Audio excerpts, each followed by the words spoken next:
With the collar tie here.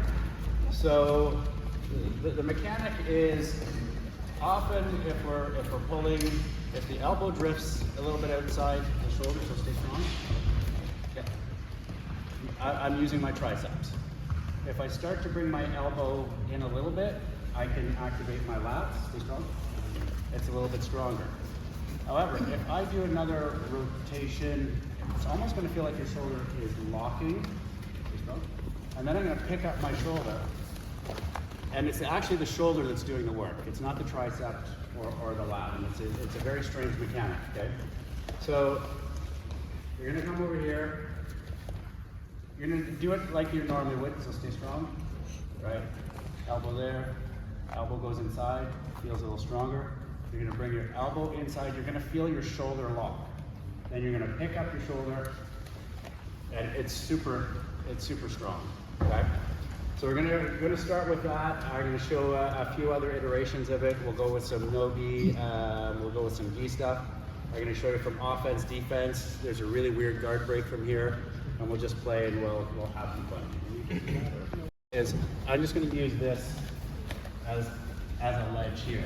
So now when he goes to put his head back, it's a much stronger mechanic than this. You feel the difference? You have to go back. Okay, so I'm just hanging this on a ledge. I'm not grabbing. It's here, and now it already provides a nice block, so he doesn't feel like he wants to go back, which he wants to usually come forward and go down, and that's when we can start to manipulate the base there. Okay, so it's this ledge here. It's here. The elbow comes in, which provides a nice brace if he tries to push in. Right? If he tries to go back, right, it's very strong. Okay? So let's just play with that, and I'm going to show. I'm just going to use this as a ledge here. Okay? And it already, you can tell you, it already feels a lot stronger when he goes to go back.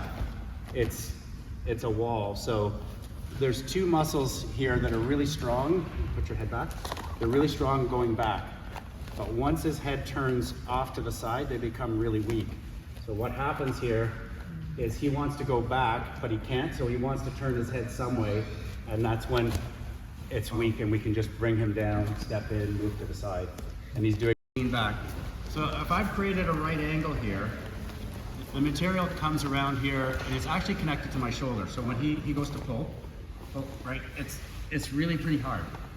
So what I'm going to do is I'm going to give him the hand, but this is going to stay straight. I'm not going to make an angle. So when he goes to pull, I'm just going to leave that there, pick my shoulder up, and pull the shoulder back. So go ahead. So instead of pulling here, just go straight. Pick the shoulder up, and it's the shoulder he's trying to control, but he now has no access because I've taken away the access by doing this. So pick the shoulder up, roll the shoulder back. Now the elbow goes inside, and you feel it's a pretty strong mechanic. Okay, so that's a pretty simple one. Those who have gi can play with that. It's going to take a little while because you're going to be tempted when he goes to pull to make this right angle. But you can see the material here is strong. It's connecting to the shoulder. When I do this, you can feel when he goes to pull, it's actually not there. Go ahead, pull hard.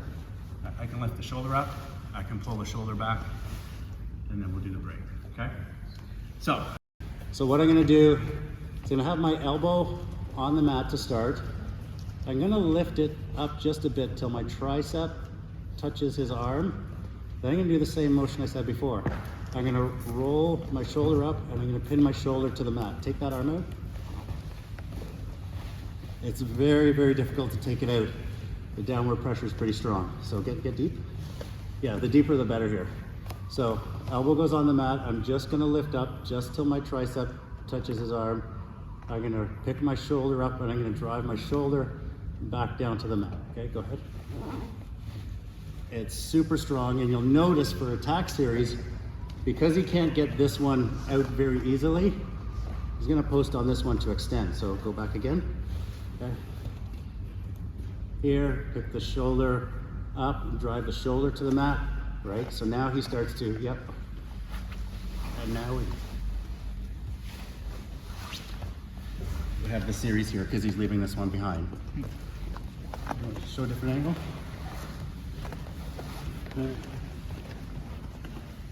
So here, elbow goes on the mat. I'm just gonna pick it up till feel the tricep touch his arm.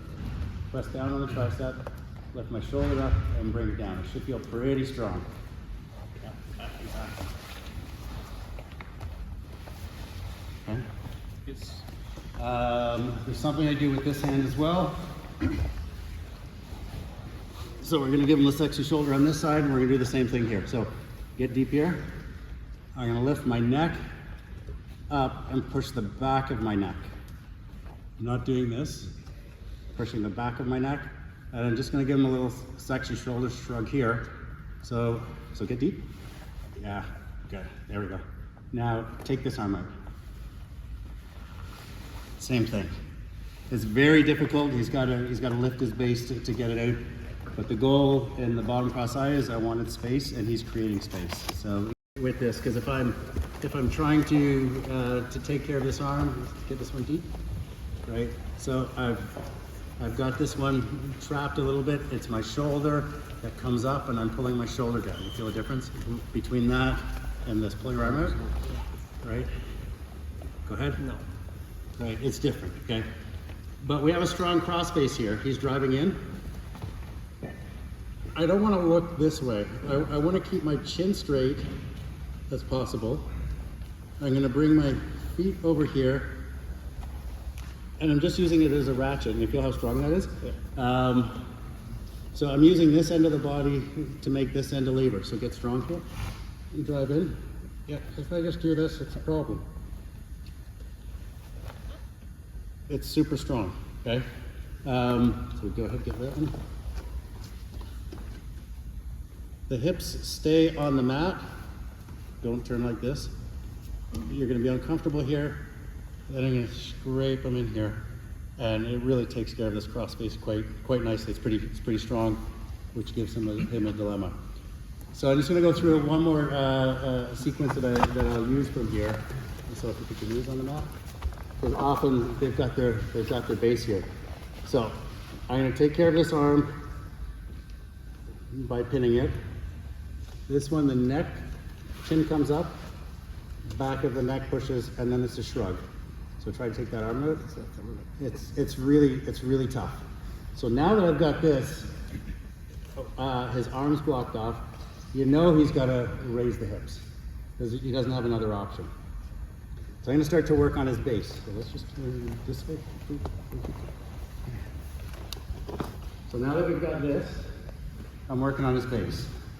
I get my arm, it's straight out. I know it looks weird. It's right by the knee, but it's not on the mat, because if I do that, you're going to do what? Yeah, he's going to do that. So it's just off the mat with just a little bit of inward pressure, not much. So if he goes to take the knee off, he's going to collapse his base. Okay, so it's just a bit here. That same motion that I just described before, I'm going to jump my feet over this way, keep my hips on the mat. I'm going to scrape into him till I hit his leg. Once I hit his leg, I'm going to increase. Stay strong. Stay strong with that leg. Yep. Here, I'm going to scrape in. Once I can't go anymore, now I'm going to lean. And you'll hear everyone say that jiu-jitsu is human chess, but they want 5 moves in a row. Well, that's not how chess works.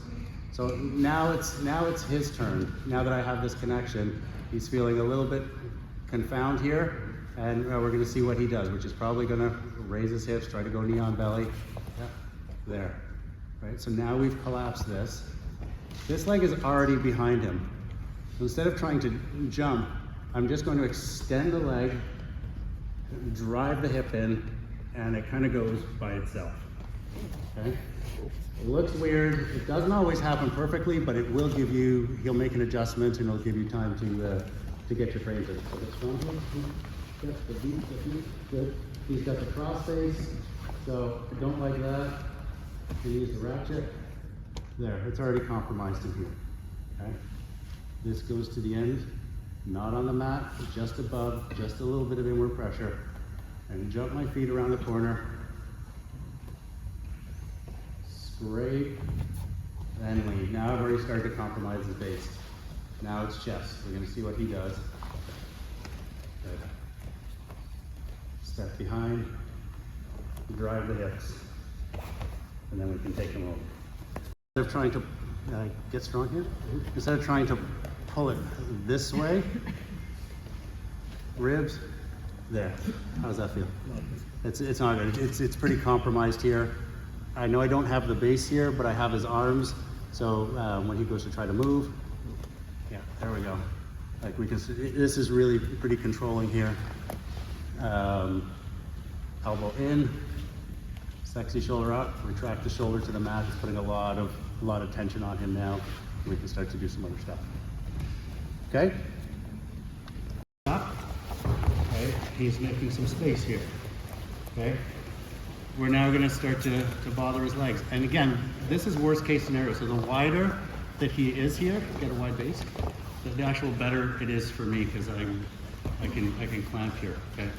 So it's important to get this bottom hip connected with his leg. So I'm not looking to turn to bring a knee in or to turn away. I'm looking to connect it first and jump my legs across. I'm just going to scrape straight, and then you should feel a good amount of pressure on there, which makes him want to do something. Okay? So at the beginning, you're going to miss this connection. You'll forget about this arm, and he'll probably pin it. But once you get this opposing pressure, you should be fairly good. So often what happens then is he'll start to raise the hips and do the knee on the belly. So it's not the knee on belly that I'm really worried about. It's this foot getting to the other side. So what'll happen is, so go back down again. Again, I have a good monitoring with this hip, with this. He's already starting to feel uncomfortable. He's starting to want to raise his hips. I'm just following. He's going to drive his knee, and I'm going to catch the foot. So I'm not worried about the knee. Often what will happen is they'll try to go to the other side with this. So I'm going to transfer here to here. Now his weight's all on that side. Now I can bridge and roll, and I'm going to go flat with frog feet. Not this. If I do this, there's no weight on his leg. If I do this, take your leg out. You can't. If I do this, go ahead. Like he's starting to make some gains. Okay? So that's what we're looking to do here. Not being worried about the. Yeah, he's already compromising his base this way. And what did we want? We wanted space. He's given us space, if nothing else. Okay. So here, to jump the hips. Hips don't come up because I'm going into his strength, which is his hips. So I want to stay down by the mat. Scrape there. Okay, so now he's feeling a little bit uncomfortable. He's going to start to move. I'm keeping the connection. Good. I'm collecting the foot. This is the key here. I don't have to use my hand. Try to take your foot out. Yeah, it's pretty tough. Try to drive it across. There. Here. Frog feet, because now I can keep my hips down, and it's really hard for him to. Yeah. All my weight's going down and out. Okay, so just give that one a try. He's going to drive the knee across. So I'm collecting the foot. Okay. Right? He doesn't like that. He wants to drive it. Now his weight's on the other side. Down here. Now I can slide down. And back, Chris.